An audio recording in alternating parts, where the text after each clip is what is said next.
تو بہرحال یہ جو قضیہ ہے کہ زمین کو ایک دفعہ سکون کی نسبت دی گئی ہے اور ایک دفعہ تحرک کی نسبت دی گئی. اگر ہم یہ ایک قضیہ اس طرح سے لیں کہ ان الارض ساکنۃ، تو یہ قضیہ بھی صحیح ہے، لیکن کیونکہ مطابق واقع نہیں ہے تو نفس اس کی تصدیق جو کرے گا، حکم لگائے گا، اس کے عدم مطابق واقع ہونے کا لگائے گا. لیکن بہرحال قضیہ ہے اور اس میں ہمیں غور کرنا پڑے گا کہ واقعاً زمین ساکن ہے یا نہیں. جب اس میں غور و فکر کریں گے، دقت کریں گے، تو دیکھیں گے نا کہ زمین ساکن نہیں ہے، بلکہ اگلا قضیہ جو ہے کہ ان الارض متحرکۃ حول نفسها وحول الشمس، یہ والا قضیہ صحیح ہے کیونکہ وہ زمین متحرک ہے اور ہر آن حرکت میں ہے. بس یہ والا قضیہ مطابق واقع ہے، اور اس کا تحرک، اس کی حرکت بھی دو طرح سے ہے. ایک اپنے خود محور میں ہے، حرکت کر رہی ہے، اور دوسری سورج کے مدار اور محور میں حرکت کر رہی ہے. تو جب اس کی ہمارا نفس تصدیق کرے گا کہ یہ جو قضیہ سکون کی نسبت دینے کا ہے زمین کی طرف مطابق واقع نہیں ہے، اور تحرک کی نسبت دینا زمین کی طرف یہ مطابق واقع ہے، تو بہرحال کیونکہ دونوں میں ہم نے دقت کی ہے، غور و فکر کیا ہے، زمین پہ جو ہے یہ آثار دیکھے ہیں کہ شب و روز جو ہے زمین میں ظاہر ہوتے ہیں. یہ کس وجہ سے ظاہر ہوتے ہیں؟ کیوں زمین کے ایک حصے پر رات طاری ہو جاتی ہے، دوسرے حصے میں دن آشکارا ہو جاتا ہے. یہ موسم کس طرح سے تبدیل ہوتے رہتے ہیں، کبھی سردی ہے کبھی گرمی ہے. تو یہ جو ہے جب انسان اس میں غور و فکر کرتا ہے تو اس نتیجے پہنچتا ہے کہ زمین متحرک ہے، زمین حرکت کر رہی ہے. جب یہ اس نتیجے تک پہنچتا ہے تو پس یہ جو والی قسم ہے تصدیق کی، یہ تصدیق کی قسم قصبی اور نظری کہلاتی ہے. وہ یسمى ايضا القصبی، اسی نظری کو قصبی بھی کہا جاتا ہے، قصبی کا نام بھی دیا جاتا ہے. توضیح القسمین، انہی دو قسموں کو جو ہم نے ابھی بیان کی، ضروری اور نظری یا بدیہی اور قصبی، ان کی پھر وضاحت کر رہے ہیں کہ ان کی دونوں قسموں کی توضیح دے رہے ہیں. وہ یہ کہ ان بعض الامور یحصل العلم بها من دون انعام نظر و فکر، کہتے ہیں بعض امور ایسے ہوتے ہیں، بعض چیزیں ایسی ہیں کہ جن کے بارے میں علم حاصل ہونا، جن کے بارے میں علم کا حصول کسی دقت عقلی و فکری کا محتاج نہیں ہوتا. بعض چیزیں ایسی ہیں کہ جن کے بارے میں انسان کو خود بخود علم حاصل ہو جاتا ہے. علم جو ہے ان کے بارے میں یحصل العلم بها، ان کا علم حاصل ہو جاتا ہے ان چیز امور کے بارے میں، من دون انعام نظر، بغیر اس کے کہ دقت نظر سے کام لیا جائے. انعام یعنی دقت، غور کرنا، نظر کی دقت اور نظر کے غور کے بغیر ان کا علم حاصل ہو جاتا ہے. وہ فکرین، اور بغیر کسی فکر کے تعامل کے وہ انسان اس چیز کو جان لیتا ہے. فیکفی فی حصولہ، پس کافی ہے اس علم کے حاصل ہونے میں کہ جس میں دقت اور غور و فکر کی ضرورت نہیں ہے. پس کیا چیز ضروری ہے؟ فیکفی فی حصولہ، پس اس علم کے حاصل ہونے میں کافی ہے ان تتوجہ النفس الی الشیء، کہ انسان کا نفس جو ہے، نفس متوجہ ہو اس چیز کی طرف، بِعَادِ اسباب التوجہ الاتیہ، آنے والے اسباب توجہ میں سے کسی ایک کے ساتھ. انہوں نے ایک کہا ہے لیکن ظاہراً یہ ہے کہ اسباب توجہ ہے جو ہیں 5، وہ سب کے سب ضروری ہیں. ایسا نہیں ہے کہ ایک اسباب توجہ اگر ہو تو انسان اس اسباب توجہ میں سے ایک کے ساتھ اس چیز کی طرف متوجہ ہو جائے. انسان کا نفس کا متوجہ ہونا اس چیز کی طرف ضروری ہے کہ تمام اسباب توجہ، پانچوں کے پانچوں اسباب توجہ جو بعد میں بیان ہوں گے وہ ہونے چاہیے. انسان ان پانچوں اسباب توجہ کے ساتھ اپنے نفس کو جب اس چیز کی طرف مبذول کرتا ہے، متوجہ کرتا ہے، تو اس چیز کے بارے میں علم حاصل ہو جاتا ہے. لیکن یہ جو اسباب توجہ کے ساتھ نفس کا متوجہ ہونا ہے، آیا اس میں کوئی عقلی پریکٹیکل عقلی مشق کی بھی ضرورت ہے؟ فکر سے بھی کام لینا ہے؟ کہتے ہیں نہیں. من دون توسط عملیت فکریہ، بغیر اس کے کہ اس میں کوئی فکری پریکٹیکل فکری مشق کا واسطہ ہو. کسی فکری مشق کرنے کی، عقلی غور و فکر کرنے کی کوئی ضرورت نہیں ہے. کما مثلنا، جیسے کہ ہم نے پیچھے مثال سے بیان کیا ہے، تمثیل بیان کی ہے کہ وَهَذَا هُوَ الَّذِي يُسَمَّى بِالضَّرُورِ أَوِ الْبَدِيهِ، یہ علم جو انسان بغیر دقت نظر اور فکر کے حاصل ہو جاتا ہے انسان کو، اور فقط اسباب توجہ نفس کا ہونا کافی ہے، اس علم کو جو ہے ضروری بھی کہتے ہیں اور بدیہی بھی کہتے ہیں. یسمى بالضروری او البدیہی، اس کو ضروری اور بدیہی دونوں ناموں سے تعبیر کیا جاتا ہے، دونوں نام دیے جاتے ہیں. سواء، کہتے ہیں برابر ہے، اکان تصورا ام تصدیقا. اب یہ جو ضروری اور علم بدیہی ہم جو اس کو کہہ رہے ہیں، کہتے ہیں اس میں کوئی فرق نہیں ہے، مساوی ہے کہ یہ جو ضروری اور بدیہی یہ تصوری ہوں یا تصدیقی ہوں، ضروری و بدیہی تصوری یا ضروری و بدیہی تصدیقی دونوں ہو سکتے ہیں، کیونکہ علم کی دو قسمیں تھیں، اور ضروری اور بدیہی علم کی دونوں قسموں کے ساتھ تعلق رکھتے ہیں۔ وہ بعض اور بعض امور ایسے ہیں، اب دوسری قسم کی وضاحت کر رہے ہیں، اور کہ بعض امور ایسے ہیں کہ لا یصل الانسان الی العلم بہا بسہولۃ، کہ انسان ان امور کے بارے میں جاننے تک، علم حاصل کرنے تک نہیں پہنچتا آسانی کے ساتھ، کہ انسان کا ان کے بارے میں علم حاصل کرنا جو ہے وہ اتنی آسانی سے نہیں ہے کہ انسان پہنچ جائے اس چیزوں کے بارے میں علم حاصل کرنے تک آسانی سے، بغیر غور و فکر کے، بغیر دقت عقلی سے، بلکہ کیا ہے بل لا بد من انعام النظر و اجراء عملیات عقلیت و معادلات فکریت کالمعادلات الجبریہ، کہتے ہیں بلکہ ضروری ہے انعام نظر، نظر کا دقت سے ڈالنا، نظر کا غور و فکر سے اس چیز کی طرف توجہ کرنا، دقت نظر کرنا، و اجراء عملیات عقلیہ، اور عملی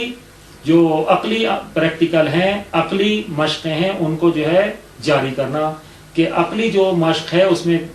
جاری کرے، اس کو بروئے کار لائے، وہ معادلات فکریہ، اور اپنے فکری معادلات جو ہیں، یعنی جو چیزیں کہ انسان فکر کے ذریعے جن کو درک کرتا ہے، جب فکروں کو آپس میں جو انسان کے پاس خزانہ شدہ ہیں، جمع شدہ ہیں، جب ان معلومات فکریہ کو،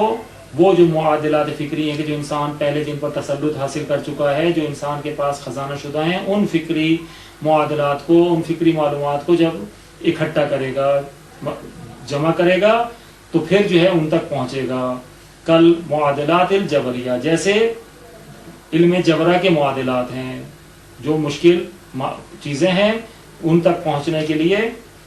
علم الجبرہ میں بھی ان چیزوں کے بارے میں کہ جو معلومات الجبرہ ہیں ان کو پہلے سمجھنا پڑے گا، اور ان کو ملانے سے ان مجہولات تک پہنچے گا کہ جو پہلے اس کو حاصل نہیں ہے۔ تو اسی طرح جس طرح علم الجبرہ میں انسان ان مجہولات حسابیہ تک پہنچنے کے لیے معلومات حسابیہ کو اکٹھا کرنا، ترتیب دینا ضروری ہے، اسی طریقے سے علم منطق میں بھی ضروری ہے کہ علم ضروری اور کسبی جو ہے اس تک پہنچنے کے لیے اپنے معلومات فکریہ کو اکٹھا کرے، ترتیب دے۔ فَيَتَوَصَّلُ بِالْمَعْلُومَاتِ عِنْدَهُ، پس وہ پہنچتا ہے ان معلومات کے ذریعے سے جو اس کے پاس ہیں، ان معلومات کو اکٹھا کرتا ہے، ان معلومات کو ترتیب دیتا ہے جو اس کے پاس ہیں، ان معلومات کے ذریعے سے پہنچتا ہے الی العلم، اس علم تک، بہذ الامور، کہ جو ان امور کے بارے میں ہیں۔ وہ امور کون سے ہیں کہ جن کے بارے میں وہ علم حاصل کرنا چاہتا ہے، لیکن ان کے لیے اپنی معلومات کو اکٹھا کرتا ہے اور ان معلومات کو استعمال کرتا ہے، اور ان معلومات کے وسیلے سے ان امور کے بارے میں علم تک پہنچتا ہے۔ کہتے ہیں وہ امور جو ہیں مجہولات ہیں، کہ جن کے بارے میں جاننا چاہتا ہے، وہ جو مجہولات ہیں، ان مجہولات کے بارے میں جاننے کے لیے، ان تک علم حاصل کرنے کے لیے ضروری ہے کہ وہ معلومات جو اس کے پاس ہیں ان کو استعمال میں لائے۔ وَلَا يَسْتَطِيعُ أَن يَتَّصِلَ بِالْعِلْمِ بِهَا رَأْسًا مِن دُونِ تَوْسِيطِ هَٰذِهِ الْمَعْلُومَاتِ، اور یہ انسان قادر نہیں ہے، استطاعت نہیں رکھتا کہ وہ جو ہے ایک دم سے ان مجہولات یا ان امور کے بارے میں علم حاصل کرنے تک پہنچ جائے۔ ہو ہی نہیں سکتا کہ انسان مجہولات تک بغیر کسی اس چیز کے پہنچ جائے۔ جو مجہولات ہیں ان تک پہنچنے کے لیے ضروری ہے کہ ان معلومات کو جو اس کے پاس ہیں ان کو منظم کرے اور ان کو جو ہے صحیح طریقے پر ترتیب دے۔ کہتے ہیں ولا یستطیع، انسان مستطیع اور قادر نہیں ہے، یتصل بالعلم بہا راسا، کہ ان مجہولات تک ایک دم سے بغیر کسی واسطے سے ایک دم سے پہنچ جائے۔ من دون توسیط هذه المعلومات، ان معلومات کو جس کے پاس خزانہ شدہ ہیں، اکٹھی ہیں، ان کو واسطہ قرار دیے بغیر، ان کو ذریعہ قرار دیے بغیر، وہ تنظیم ہے، اور ان معلومات کو منظم کیے بغیر، علی وجہ صحیح، صحیح طریقے پر، یعنی فقط معلومات کا ہونا کافی نہیں ہے بلکہ معلومات کو صحیح طریقے سے، صحیح روش سے منظم کرنا، ترتیب دینا بھی ضروری ہے، کہ جب یہ معلومات کو صحیح منظم کرے گا تو پھر نتیجہ یہ ہوگا کہ لینتقل الذہن منها الی ما کان مجهولا عنده، کیوں ان کو جو ہے منظم کرے معلومات کو صحیح روش پہ اور صحیح صورت میں، لینتقل الذہن منها، تاکہ اس کا ذہن منتقل ہو جائے ان معلومات سے الا اس چیز کی طرف کہ ماکانہ مجہولا عندہ، کہ جو اس کے نزدیک مجہول ہے، کہ وہ تمام امور جو مجہول ہیں ان تک پہنچنے کے لیے اور اپنے ذہن کو ان تک لے جانے کے لیے، منتقل ہونے کے لیے ضروری ہے کہ اپنی معلومات کو استعمال کرے اور صحیح روش پر منظم کرے، کما مثلنا، جس طرح ہم نے پیچھے مثال دی بیان کیا، وَهَذَا هُوَ الَّذِي يُسَمَّى بِالنَّظَرِ وَالْكَسْبِ، اور یہ علم کی وہ قسم ہے کہ جس کو نظری اور کسبی کے ساتھ تعبیر کرتے ہیں، ان کو نام دیا گیا ہے، نام دیا جاتا ہے کسبی اور نظری کا، سواء او تصدیقا، کہتے ہیں اس میں بھی کوئی فرق نہیں ہے، برابر ہے کہ یہ جو نظری اور کسبی ہیں یہ نظری یا کسبی تصوری ہوں یا تصدیقی ہوں، دونوں ہو سکتی ہیں، مثالیں دونوں کے پیچھے بیان ہو چکی ہیں۔ توضیح فی الضروری، اب یہاں پر پھر ایک ضروری میں پھر ایک اور وضاحت کر رہے ہیں، کیونکہ اسباب توجہ نفس کا اوپر ذکر ہوا کہ اسباب توجہ نفس کا ہونا ضروری ہے علم ضروری کے حصول کے لیے، کہ علم ضروری کے حصول میں اگرچہ نظر کی دقت، غور و فکر کی ضرورت نہیں ہے، اس کے لیے کوئی جو ہے عقلی پریکٹیکل کی ضرورت نہیں ہے، لیکن ہم نے کہا کہ اسباب توجہ نفس کا ہونا ضروری ہے، تو اس ضروری کی وضاحت میں انہی اسباب توجہ نفس کو بیان کر رہے ہیں کہ یہ اسباب توجہ نفس کون سے ہیں، اور کس طریقے سے اگر کوئی سبب اسباب توجہ نفس میں سے مفقود ہو تو انسان جو ہے ضروری تک بھی پہنچنا اس کا مشکل ہوگا۔ کہتے ہیں توضیح فی الضروری، یہ ایک اور وضاحت دے رہے ہیں، ایک اور تشریح کر رہے ہیں، لیکن یہ وضاحت جو ہے ضروری سے تعلق رکھتی ہے۔ قلنا، ہم نے کہا کہ ان العلم الضروری هو الذی لا یحتاج الی الفکر وانعام النظر، کہتے ہیں ہم نے کہا کہ ضروری علم کی قسم وہ ہے، علم ضروری اس قسم کو کہتے ہیں کہ جو محتاج نہیں ہوتا فکر اور نظر کی دقت کا، نظر کے غور و فکر کا محتاج نہیں ہوتا، اس میں فکر اور دقت نظر کرنی نہیں پڑتی۔ وَأَشَرْنَا، اور ہم نے اس کی چیز کی طرف بھی اشارہ کیا، إِلَىٰ أَنَّهُ لَا بُدَّ مِن تَوَجُّهِ النَّفْسِ، کہ نفس کا ہونا